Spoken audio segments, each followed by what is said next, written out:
Thouram pharaba Manipuri Irang Asida Nupi Khunnai Louriba Thoudang Thagatpagi Loiba Nairoi haina Chief Minister Nongthombam Biren Nupi Lal thouram da phongdokkhre ngasi Manipur lengak na silaga Nupi Lal ningsing thouram state ki thakta pangthokhe thouram aduda Chief Minister Nongthombam Biren luchingba lengak ki minister amasung MLA khara yauna lengak ki makok thongba official kayana Nupi Lal Memorial Complex ta leishu katuna ikai khunaba uthe leishu katpagi thouram adu loiraba matung GP Women's College ta Nupi Lal gi mapung oiba thouram makha chathake maduda Chief Minister Nongthombam Biren Power Minister Tongam Biswajit Oinam AC gi MLA Irang Nalini Chandel AC gi MLA SS Olis amadi Nauria Pakhang Lakpa AC gi MLA Sagosel Kebina President Member sing oina sarugakhe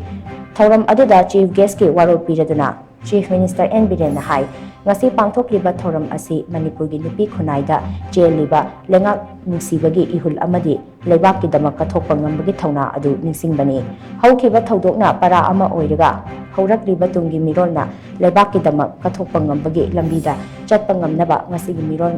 na semlamba chumi chahi tare khuntakpadagi hauraga lamdam asigi nupi singna tongan ba tangkak kayada ngasi fawba lauraga lakhiba thodang sing powari da maye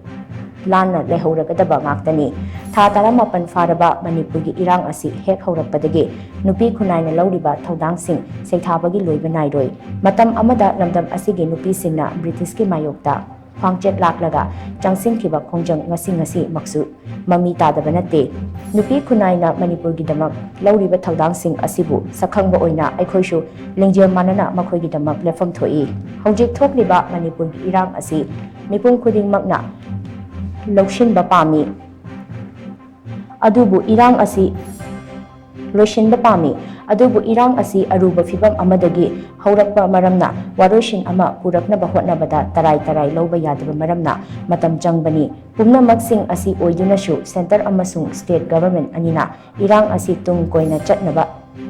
Yagadaba Waroshin Ama Purakna Bagi Lambida Punna Chatminari Matang asida Wakal Tanadaba Leba Punamak Hamin Naraga Amata oina chatminasi amaromda army camp tagi mafam khangdana mangkiba Kamal Babu ge langla langju puthoknaba lengak na mari lengnaba authorities singa thabak tawminari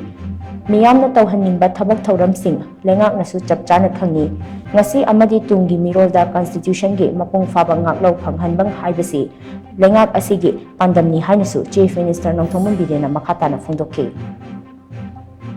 Saitale Puntakbo Thagatpagi Loiba ki miyam ka warga kathoga lakhi bimasini British ki matamda thena ki bawa kaya atai matamda armed forces special coordinate thumna bi manabda thena ki bawa basi fact encounter torbagi mayokta thena ki bawa basi armed forces special coordinate miro minik tarko matamda tumham sabung khangda na kang marakta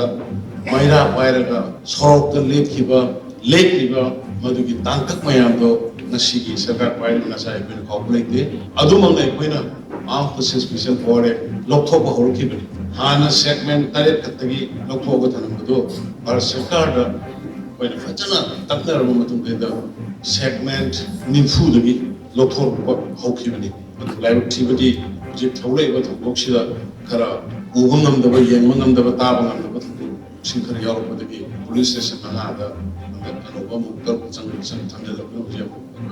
Loktoba Tangarisni, Imagine that Yanakiba, New York Mini, Isas, Kanaba, Puru, Kanaba, Random Ship Kandaneba, Shishu, Mitas and Changuri, Madu Kalaga, Wasakibani, Imagine said, Sorokta, Kondhonga, Kamarakaman, Sipo, Equin Axipo, and the Tonin the Doctora, Arikahum the Bimig, the Hum the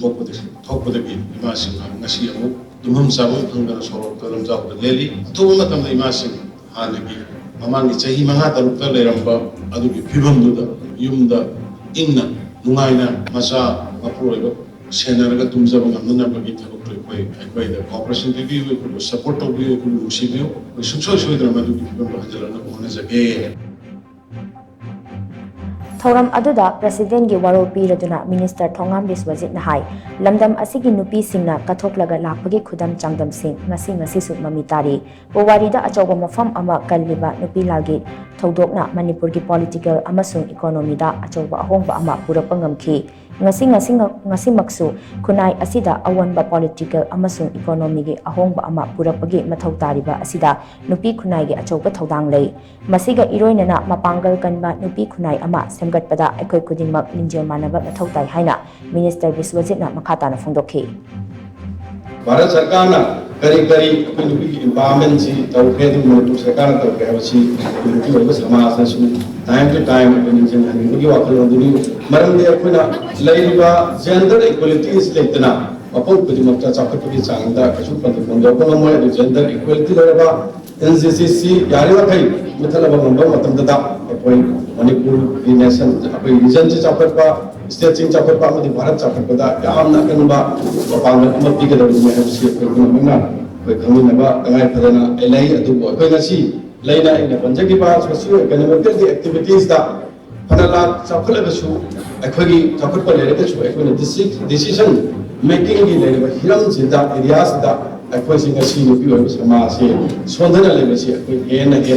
Thouram, Pakapamadi, Masi, Tanga, Program, have a seems to I.